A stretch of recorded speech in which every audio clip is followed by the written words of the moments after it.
I grew up right in the core of the Canadian Shield, and that's where my passion of, you know, taking care of the environment, climate change, and that's where it stems from. Um, from a young child, I was raised out on the land by my grandparents, homeschooled, probably until I was in grade three, which is where my, which is where a good chunk of my knowledge comes from when I'm out teaching land-based education. So climate change, um, how do we go beyond climate change? We know it is happening. We know it's taking place. We know what's causing it. We have ways to mitigate climate change. So how do we go beyond climate change? This is something that um, I teach my students, or even when I take kids out on the land, um, we are so disconnected with the land. So my background is land-based education, and because that's why we're in a crisis when it comes to climate change, because we see the land and the resources as a commodity. But with land-based education, starting from a very young age, we need to um, we need to hook those kids at a young age when it comes to uh, if you want them to understand what climate change is and where it comes from. So when we talk about history, so when I take kids out on the land, I always talk about the history of why we're doing what we're doing. For example, say we go canoeing, it's not just an outdoor excursion where we're going canoeing. I talk about the history of the river systems, the importance of those river systems, the importance of um, our travel ways, the water, taking care of the water. It is very crucial that we teach um, about history, very important that way we begin to understand our present and in shaping our future. It also helps us understand how events in the past made things the way they are today. For example, climate change. Indigenous people, um, I'm sure, you've heard this many times. If you have a passion for the environment and learning about or, teaching about climate change, Indigenous people all over the world, no matter where, they have a very close relationship with the land.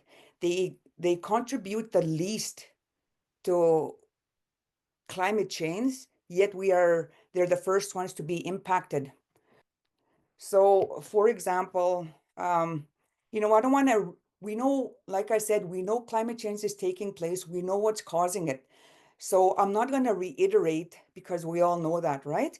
Which is why we're here. But this is so how I approach educating people when it comes to climate change. So I not only locally, I teach my students to look globally, what's happening on the other side of the world when it comes to climate change, what's happening in the north, what's happening in our neighborhood province, and so on. When we think about climate change or when we talk about climate change, we talk about the physical changes that are going on. But in many cases, the impacts of climate change on human health, that is sometimes overlooked. So when I look at when I look at globally what's happening, all the crazy weather that we're having all over the world. But even when I focus on the province, I'm from I live in central Saskatchewan to northern Saskatchewan, and I see, being a person that grew up out on the land and continue to be like a harvester, I hunt, I fish, I camp, I do all that, and then I pass that on to my students too. Only then you will know what is going on in our environment. You can go ahead and go research about climate change all you want, but the thing is, you need to be connected to the environment. You need to see the changes that are going on. I already, I, I'm not like old, like I'm not an elder, but from spending so much time out on the land, I already see changes. I already see changes. Like I have flowers in that normally grow in my yard that have been planted there before I purchased my house. The past 10, 15 years, they don't even grow anymore. And then even the patterns of the animals, the migration patterns. So unless you spend a lot of time out on the land, you don't see these changes. So the one thing that's always overlooked is human health, climate change, on human health. For example, changes in vector ecology, the diseases. Like a lot of our animals, as Indigenous people that go out and harvest our foods, when we shoot a deer, we have to get the head sent away for chronic wasting disease. It affects us as a people, a group of people, and even the ticks. We are seeing things that weren't here 15, 20, 30, 40 years ago. Even the tick season has already started in February. We never used to have ticks where we are, and it's really affecting our animals too. Even our food system that impacts the malnutrition. Food security is a big thing, especially when you I took a course on climate change in the Arctic, and yes, it's in the Arctic, but we also see it here in Saskatchewan. It's getting harder and harder for those of us that still live off the land and hunt and harvest these animals. It's harder and harder to find animals. They're either moving away or, they just have a different migration patterns. So when you think about the mental health, even like the wildfires and, the injuries, that loss of homes, and then you have to move, and then that has it affects people's mental health. So that's something that's needs to be talked about a lot, because like I said, when we talk about climate change, we're always talking about the physical changes that are happening. So this is a picture like on social media. Like I go fishing a lot. I take kids out a lot. For those of you that I have a land-based page that follow me on what I do in my land-based education, there's it on social media, like right from December and January, which are supposed to be our coldest months of the year. You have vehicles falling through the ice. We have communities here where you have to winter roads. Those winter roads still aren't even ready, but we're already in springtime. So, the cost of hauling freight to these communities and how it's impacting the people that live in these northern communities, um, it's devastating. And so the young generations that are coming out, unless they know the history, they just think it's the norm, but it's not. It's just not right. So as Indigenous people, we've always, like I said, we're people of the land. And then so here's a historic picture of how we've always used our waterways or used the land. And the picture to the right that was just me taking kids out just this past Monday, I think, or was it Tuesday? I took kids out, and when you take kids out and you teach them about what's in our waters, and you start connecting them to the environment, we need to catch students at a young age. Our foods, like I said, we depend on the environment. So education is a powerful tool in addressing climate change. When we talk about science, for example, I was a science teacher for many, many years to middle years, and it broke my heart when the students at the beginning of the school year, when I would ask my students, who here likes science, and not one hand would go up. But at the end of the school year, they beg you for that science class. So it really breaks my heart. So when we think about education, we think about subject areas, whether it's history, chemistry, geography, whatever. Education doesn't have to look that way. So what we're feeding these students, especially in science class, for example, science all across the board is a very poorly taught subject. And it really breaks my heart because I'm a science head. All the knowledge that the students are extracting it's extracted from textbooks, but it doesn't have to be that way. Take the kids out on the land. So, for example, biology. It's all about memorizing, memorizing, memorizing. And then, so we assess these kids, we give them a test, and we expect them to regurgitate what they learned through exams. But really, how often do we take kids out for science class?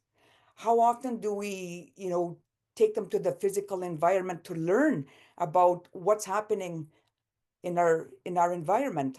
So, for example, land management and remediation, ecology, geology, hydrology, the hydraulic cycle, climatology, these subjects, unfortunately, are, like I said, taught through subjects, through videos, and in a classroom in a formal setting. When if you take kids out on the land and give them these experiences, they start observing what's going on out on the land. So land-based education recognizes it's not just another outdoor education program that we offer in our schools. It recognizes the strong connection Indigenous people have with the lands and the territories that we occupy. Indigenous, because as Indigenous people, we have a profound relationship with the land. It is a model of education that allows students to learn on the land. It gives the learners an opportunity to develop an interdependent worldview while engaging in activities for mental, spiritual, emotional, and physical growth. Indigenous knowledge is deeply embedded in our worldviews, our relationships to the natural world, as well as our cultural practices. It is a key to learning environmental stewardship and sustainable ways of thinking and being. In addition, it responds to the environmental changes and contemporary issues such as climate change and the pandemic we were facing. Indigenous people have drawn to traditional knowledges. So, as Indigenous people, we've always had STEM. Then it turned to STEAM because they added art. Then now it's stream. But from time immemorial, our people were botanists, foresters, scientists, doctors, musicians, artists, biologists, environmentalists, and so on. It is an approach to teaching and learning that relies on the balance of Indigenous ways of knowing and core subjects areas. Because the curriculum that we abide by, these provincial curriculums, they're still embedded like with Western worldviews. They've come a long way incorporating First Nations content or Indigenous content into our textbooks, for example, or into our curriculums, but it's still um, it's still not enough.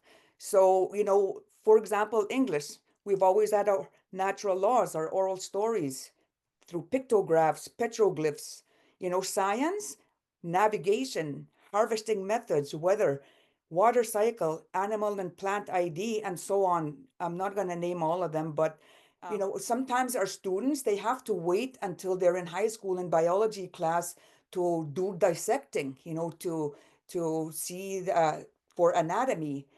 With my land-based education, our kids start from a very young age, right from grade one. We've dissected a deer, a beaver, fish, and so on. Earth Day is celebrated one day in April throughout the year. If you're a land-based person, you spend a lot of time out on the land. Earth Day is every day, and it should be every day. So these are my students. Every spring, late spring, we plant trees and we pick garbage. We make a big deal out of Earth Day. So I was a land-based teacher at the former school I was at for 6 years, and I've seen the impact, the positive impact it had on the students. As you could see behind that school there, that Sturgeon Lake Central School, every year, all year long, our yard looks like that. When it's time to, like, we have a garbage pickup day, right? But then uh, we do that every year, and during recess, after whatever, we pick up the garbage. We just don't litter. It just becomes the norm for students. So last year, our students, when it was time for garbage pickup, I was looking around the school. There wasn't even any garbage to pick up because the students know what litter does to our environment. And then another thing as I do as an educator is I take them to the local landfill, the city landfill, just so they see how much garbage we generate, and also our plastics. I take them to a recycle place, and then they see where a plastic goes.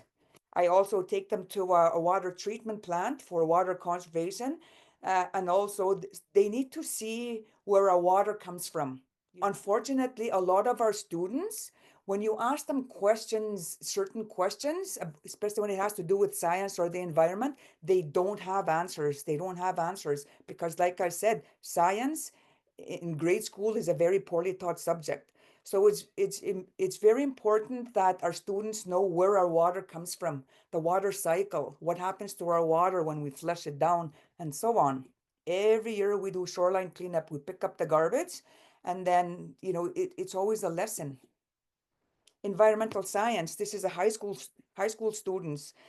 We did a math lesson, and then it turned into an environmental lesson. I took them to a forested area, and a lot of deforestation in our province. And then that's another one. And here's another one. We did a every year in the spring and in the summer and in the fall time. I take students out into our rivers, our lakes, our ponds, and we do aquatic diversity. And then we go and identify these macroinvertebrates, because these macroinvertebrates are an indicator species. If you don't have a lot of macroinvertebrates in your water, then your water is in trouble. You want to catch them when they're young, because they're our future leaders. You want them to be advocates for our environment. You need to catch them at a very young age. If you show the students, what our land has to offer in terms of medicines and, berries and our animals that come from the environment, they they want to protect the environment. We need to braid that indigenous knowledge and that Western science. I think it's time that we braid those two together, especially when it comes to teaching our curriculums, because there's a lot of commonalities, but there's also distinctions. Indigenous knowledge comes from years of observation. It's time that it's technology has only been here for 100 years, hundreds of years, but indigenous knowledge, it's been here for thousands of years. And sometimes it's dismissed by Western scientists, but I think it's time we need to take those two and we need to weave them together. We need to value change for survival. The land is a part of who we are.